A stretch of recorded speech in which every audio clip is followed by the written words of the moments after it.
The world seems to be changing at such a rapid rate that planning for a future that we have no way of predicting is the cause of a lot of anxiety and fear. Combine that with being constantly bombarded with the endless doom and gloom of modern existence. I mean, you can't seem to get 1 minute of peace nowadays, whether it be through the corporate media or social media, constantly confronted with some sort of violence, whether it be war, some violent protest somewhere, some violent attack, confronted with this constant barbarity. It really does make you think, just what are we doing as a species? Makes life and existence just seem so futile. Of course, social media makes things even harder today. We see these people living these perfect lives, these snapshots into what appears to be some dream life that we wish we had. They seem to have all the money, all the attention from the opposite sex. Lives just seem like a constant party, like they got it easy, just for making a fool out of each other and other people online.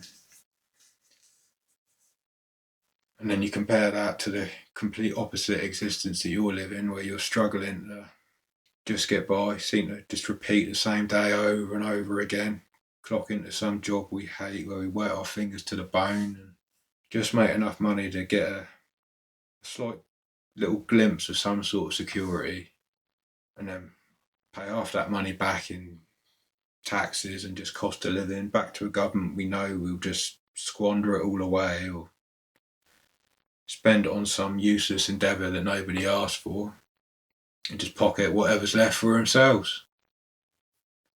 I know for me, once I just accepted that the absurdity of modern life that we live in today, things started to ease for me.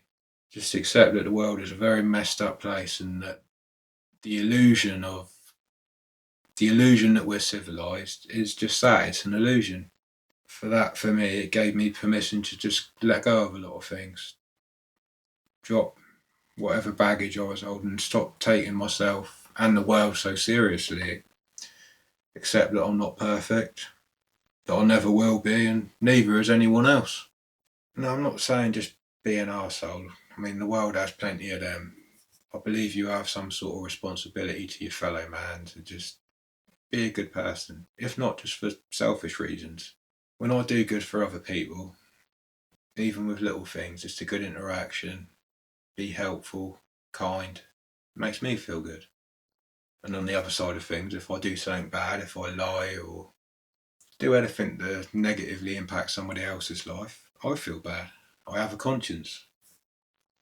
This get yours by any means necessary philosophy seems to be at the heart of everything right now. The grifting culture amplifies this philosophy. It seems so prevalent in the world today. I mean, you've got NFTs, shitcoins, beauty products, supplements, products, and just an endless barrage of bullshit promised to make your life more fulfilling. Sold to you through your favourite influencer, celebrity. We're all complicit in a way. I mean, how many of us are complicit through our own corporate jobs? When you hear of all these scammers and all these grifters, it's the obvious criminals that we see that we want to shame and persecute them, but it happens everywhere today. Society, our society seems based on it. I mean, one example is you get these like driveway and guttering scammers. Drive to some pensioners' home, convince them that they need all their guttering done and their roofing done and their driveways done, and we all agree that these people are scumbags. Then a lot of us go back to our own corporate jobs and we do the same thing. Yeah, we pay taxes and we work for some legal corporation, but the philosophy and the mentality behind it is exactly the same. We go off to our 9 to 5 and deliberately, I mean, mainly through marketing, which is everything. In a capitalist society, marketing, advertising is everything. That's why these influencers make so much money.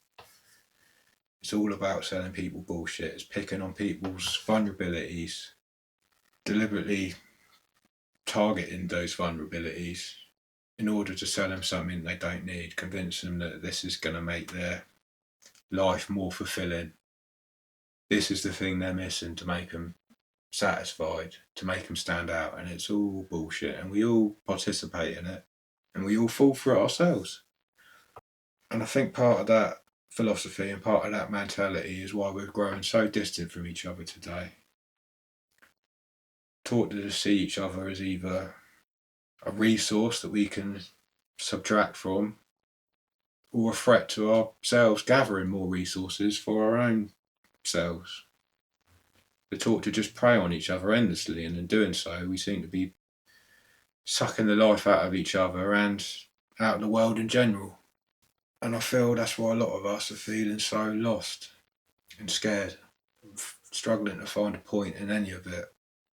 And also maybe a little ashamed of ourselves for our own participation in this madness. I think if you're a good person with a good conscience, you can see through it, but we put all these blinders up just to. It's everybody else, it's not them. It's not us, rather. But it's in there. We've just buried it so deep. And yes, it does feel forced on us to live this way. We accept it as that's just the way it is. Everybody's doing it, so you may as well do it yourself. Just say, get yours by any means necessary. And wonder why we all feel so empty and so hollow, devoid of any meaningful connections with each other, separate from each other and separate from nature as a whole. We seem to have no problem just polluting everything. Got all these water companies just polluting the hell out of water supplies, building all these big data centres and solar farms everywhere. To be very bleak, it seems like the Western world is crumbling. The UK, US, Canada, Australia, and a lot of Europe seem to be falling apart. And a lot of us working people are just feeling very disillusioned, being priced out of our own future as our politicians continue to fail us and corporations just seem to be stripping us dry. It seems like the traditional Western capitalism that we've all grown up under is coming to a bit of a fever pitch in the last few years. And I'm not a communist, I don't think. I'm not that well versed in politics, I try to avoid it, but I'm a bit of a history buff. I know a bit about history, and from what I know, the old socialist thing hasn't worked out too well in other places. But I think most of us agree that the system that we're living in right now just ain't working for a lot of us. Really, when it boils down to it, politics just seems to be about control, whether it's capitalism or socialism. Socialism's the obvious one. It's just the state runs everything: food, energy, shelter.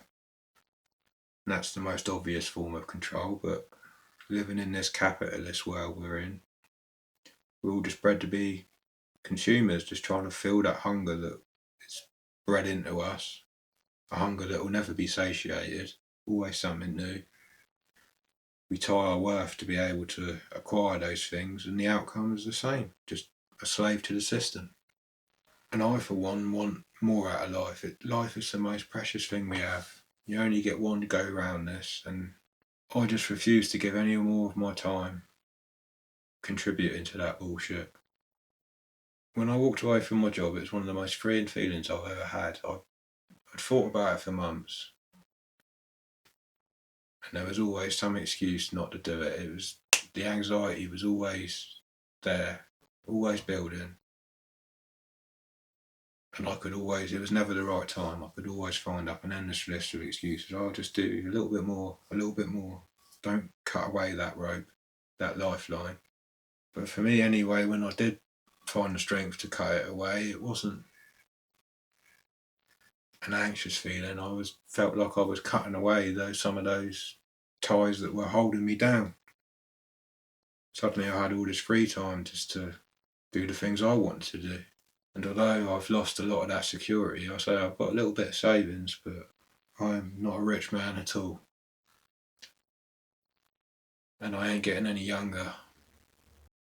But once I cut away that safety net, instead of being panicked, being anxious, scared, the opposite happened for me. I felt free, I felt alive for the first time. I have no idea how my future looks, and I'm fine with that. I accept any consequences from it. I just know that I can't keep doing. I can't believe in the in the lie that they sold me. I think a lot of us walk around with our heads in a cloud, but once you see it, you can't unsee it. You can't just turn that part of yourself off anymore. And although I accept all these dark realities of life, I do accept it. I'm not trying to fight it anymore. And there's a certain amount of freedom to that. What I went through a few months ago was, I suppose, the worst and the best experience of my life. The worst because, say, I just let the pain build up to a point where it broke me. I couldn't do it anymore.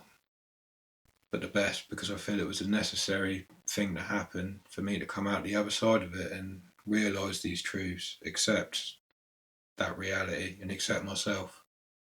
I read in this book the other day, there was some Zen master in London somewhere, and her philosophy was, instead of trying to lighten the load that we all carry in life, her philosophy was to make it so heavy that you had to let go. And I think that's what happened to me. It's not something I planned, it just sort of happened. I'd held on to things for so long that I just couldn't carry it anymore, and I had to drop all of it. And it was fucking painful, I tell you. I've got to be careful about the language I use on YouTube because of certain words and stuff, but when I say I was done, I mean I was done. I have to read between the lines with that. I'd made plans to make my exit and I really couldn't do it anymore. But having come out the other side of that, let all of that go, I feel alive for the first time. I accept that the world is a fucked up place, and it probably always will be a fucked up place. And that's fine. I know I'm not perfect and I never will be, but I'm a good person and I try my best. And I've said this before, I'm not massively intelligent, I'm not some philosophy expert or some psychology expert or anything else. I'm trying to come to you on a level of someone that has made a lot of mistakes, but is trying his best to, I don't want to say put my life back on track because I have no idea where the track even is anymore. But I'm doing good. I've got a smile on my face and I'm just getting by and I feel free and alive for the first time. Although I have a lot of insecurities, a lot of flaws, I've made a lot of mistakes, I know I'm strong because I've picked myself up from the floor more times than I can count now, and I'm still here, and I've hit some fucking lows in my time, I tell you. And I've lost quite a few friends on the way that didn't have the strength to pick themselves back up again. So again, when I talk about all this philosophy, and there's plenty of better YouTubers and people that can explain things, which I'm sure you're probably aware of. But I'm not trying to come at you on that level. I'm just coming at us as normal as it gets, but someone that has been knocked down more times that they can count, but every time has managed to pick themselves up and persevere. And every time come back a little bit stronger, a little bit better. So as bleak as things are out there right now, again, I can offer no advice. I'm just saying, hold on, keep going. Learn to enjoy the little things is the biggest advice I can give. Just trying to shut out some of that noise in the world that is just so loud nowadays with constant technology, constant information coming at you all time. Learn to enjoy your own company a bit, learn to enjoy nature, the simple as it gets. The older I've got, I've realised that the happier I get isn't about adding stuff to my life, it's more about what I can take away. And again, enjoying the little things because they're the things that matter. You can just sit out on a bench with no distractions, sit in the sunshine and just listen to the birds, listen to nature. That to me is success enough. Right. I think that's about all I've got. Thank you for watching. Take care of yourselves, and I'll see you next time.